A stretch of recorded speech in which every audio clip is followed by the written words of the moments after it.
দেশের আইন শৃঙ্খলা রক্ষা করাই হবে তার প্রথম কাজ। বৃহস্পতিবার দুপুরে বাংলাদেশে ফিরে দেশবাসীর উদ্দেশ্যে এমনই বার্তা দিলেন নোবেলজয়ী মোহাম্মদ ইউনূস। শুধু তাই নয়, দেশে আরও কার উপর হামলা হবে না বলে আশ্বাস দেন তিনি।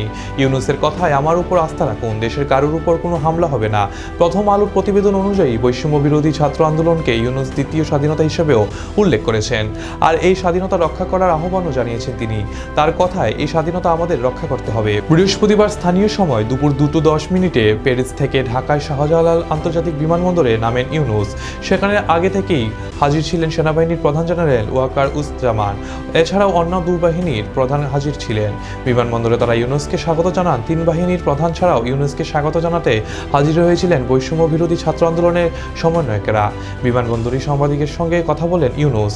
তাদের মাধ্যমে দেশবাসীর কাছে শান্তি ফেরানোর বার্তা পৌঁছে দেন। নোবেলজয়ী বলেন, আজ আমাদের গৌরবের দিন। যে বিপ্লবের মাধ্যমে নতুন বিজয়ের দিবস সৃষ্টি করলো তরুণেরা, সেটাকে সামনে রেখে আমাদের এগিয়ে যেতে হবে। যারা এটা সম্ভব করেছে তাদের প্রতি কৃতজ্ঞতা জানাচ্ছি।